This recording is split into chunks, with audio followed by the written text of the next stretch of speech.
नैमिषारण्य नावाच्या क्षेत्रामध्ये असनस्त बसलेले आहे आणि सूत्रजी महाराजांकडून हे सर्व ऋषी कथा श्रवण करत आहेत. अत्यंत सर्वांना कथा श्रवण करताना आनंद वाटत होता. 88,000 ऋषी सुतांना प्रश्न विचारतात. सूतजी महाराज व्यासदेवांना प्रश्न विचारतात. व्यासजी महाराज सनत कुमारांना व सनत कुमारांनी नंदिकेश्वर महाराजांकडून श्रवण केले. म्हणे तो जो परमात्मा आहे, शिव परमात्मा, त्याला त्रिपुरारी असं नाम का पडलं? त्या देवाला त्रिपुरारी असं का म्हणतात? हा प्रश्न आम्हाला पडलेला आहे. कारण देवाचे 3 भक्त होते.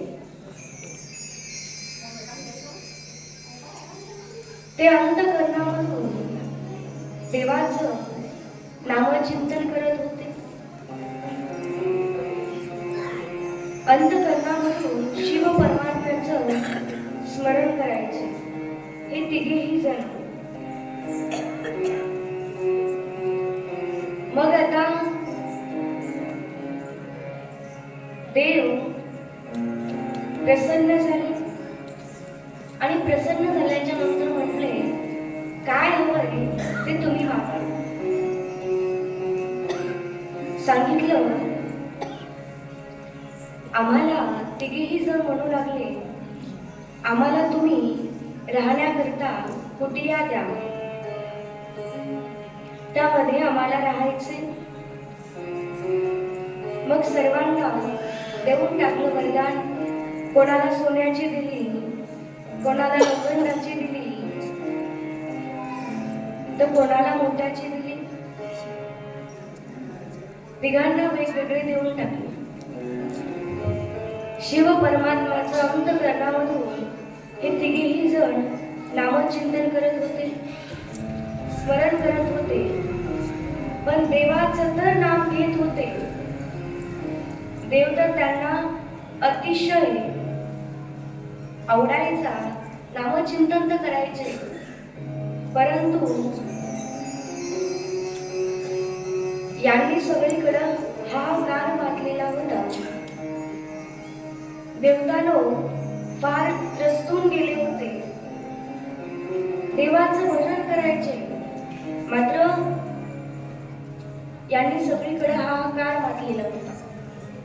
मग त्यांना वरदान देताना असं दिलेलं होतं की तुम्ही देवाची भक्ती करताय, देवाचं नामचिंतन करताय, तोपर्यंत तुम्हाला काहीच होणार नाही. देवाच्या जरी मनात आलं तुम्हाला मारायचं, तरी देव सुद्धा तुम्हाला काही करू शकणार नाही. असं या तिघांना वरदान प्राप्त झालेलं होतं. पण आता अधर्म तर यांच्या नगरामध्ये नाहीच आहे, परंतु देवता लोकांना हे तिघं त्रास देत होते.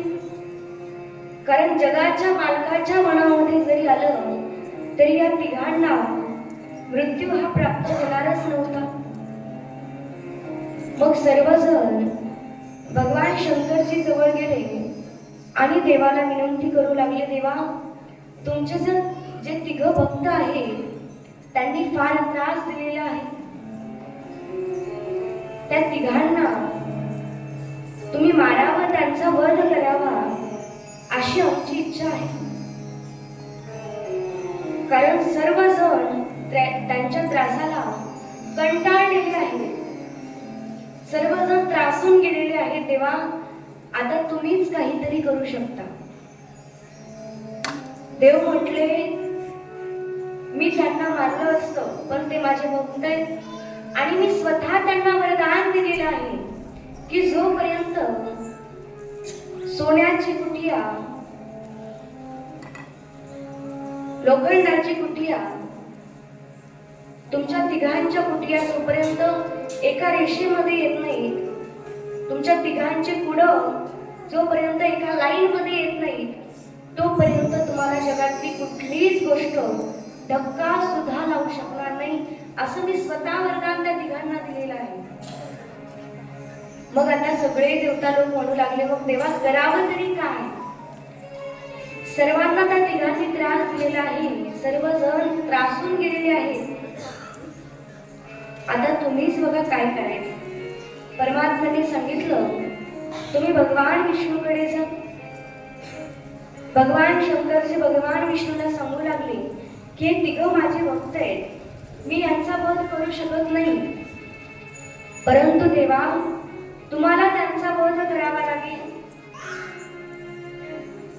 आता भगवान विष्णू म्हटले, मी काही त्यांचा वध करणार नाही, कारण वध सुद्धा देवाच्या हातून व्हायला, देवाच्या हातून मृत्यू यायला सुद्धा तेवढं माणसाचं भाग्य असावं लागतं, तेवढं माणसाचं पुण्य असावं लागतं.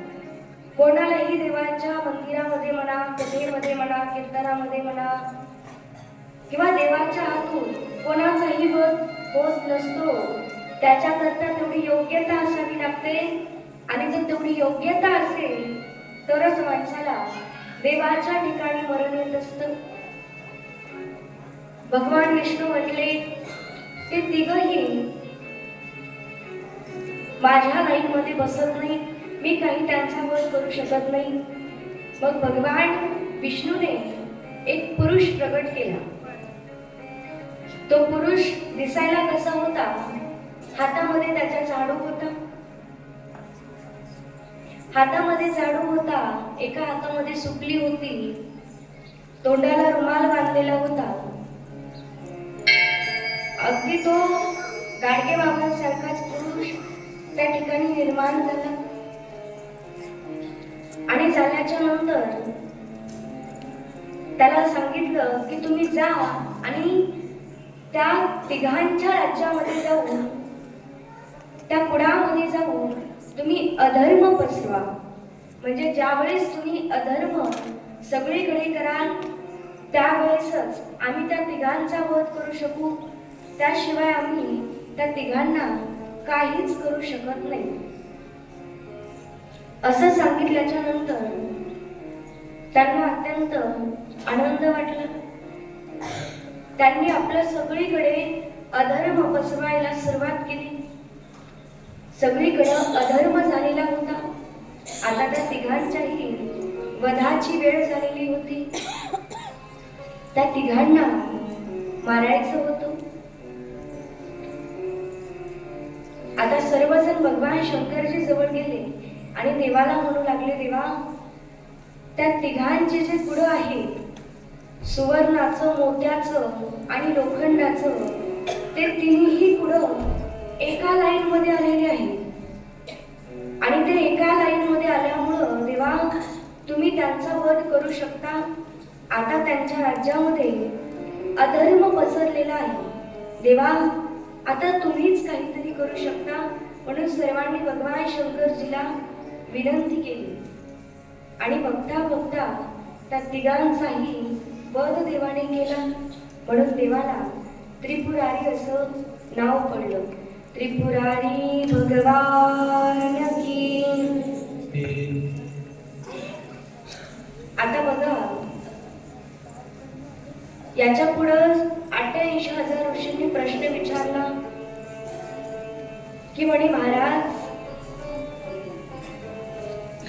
गळ्यामध्ये तुलसी का परिधान करावी? त्या तुलसीचं महत्व काय आहे हे तुम्ही आम्हाला सांगा. एकदा झालं असं, इंद्र व त्यांचे गुरु बृहस्पती यांना वाटलं महादेवाच्या दर्शनाकरता गेलं पाहिजे, भगवान शंकरजीचं दर्शन आपण घेतलं पाहिजे. म्हणून ते दोघेही देवाच्या दर्शनाकरता निघाले. जसं देवाच्या दर्शनाकरता निघाले तसं देवाला समजलं की इंद्र आपल्या दर्शनाकरता येणार आहे. पण आपण इंद्राची परीक्षा पाहायची. जर त्या परीक्षेमध्ये इंद्र पास झाला तर आपण इंद्राला दर्शन द्यायचं, अन्यथा आपण इंद्राला दर्शन द्यायचं नाही. परमात्म्याने विचित्र असं एका तत्पुरुषाचं रूप धारण केलं आणि इंद्र आणि बृहस्पती त्या ठिकाणी थांबलेले होते. त्या दोघांच्या समोर परमात्मा गेले. दोघांच्या समोर गेल्याच्या नंतर इंद्राने विचारलं की तुम्ही कोण आहात? मग जे परमात्म्याने एका विचित्र तत्पुरुषाचं रूप धारण केलेलं होतं.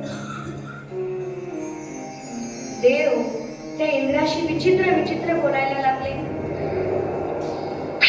इंद्राने एक विचारलं की दुसरंच उत्तर परमात्मा द्यायला लागले. याच्यामुळं इंद्राला खूप राग आला. राग आल्याच्या नंतर इंद्राने ठरवलं आता आपण याला मारायचं. इंद्राने हात उचलला. तसा इंद्राचा हात वरच राहिला. परमात्म्याला सुद्धा राग आला. इंद्र माझ्या द्वेषाला करता आलाय. याच्या अंतःकरणामध्ये घमंड आहे. याच्या अंतःकरणामध्ये अहंकार आहे. याने माझ्याशी नीट बोलायचं तर माझ्याशी उलट सुलट बोलायला. एवढंच नाही तर जगाच्या मालकावर इंद्र हात उचलू लागला. देवाला राग आला. देवाने तिसरा नेत्र उघडला. तिसऱ्या नेत्रामधून अग्नी बाहेर पडला. आता अग्नी तर बाहेर पडलेला. इंद्राला समजलं दुसरं तिसरं कोणी नाही तर त्याच्या दर्शनात सतत चाललेलो आहोत. तोच अखिल कोटी ब्रह्मांड मालक आहे. इंद्र देवाला शरण गेला. देवाच्या नेत्रामधून अग्नी बाहेर पडलेला होता. काय करावं देवाला काही कळेना. देवाने तो अग्नी समुद्रामध्ये टाकला आणि जसा तो अग्नी समुद्रामध्ये टाकला तसा त्याच्यामधून जालिंदर आला. आता हा जालिंदर कोण हाही प्रश्न प्रत्येकाला पडतोच. आता या जालिंदराचा जन्म कसा झाला तर हा जो जालिंदर आहे त्या जालिंदराला समुद्राचा पुत्र म्हणून ओळखला जातो. हा जो जालिंदर आहे त्या जालिंदराला शिवपुत्र म्हणून सुद्धा ओळखला जातो. त्याचं कारण म्हणजे भगवान शंकरजीच्या डोळ्यातून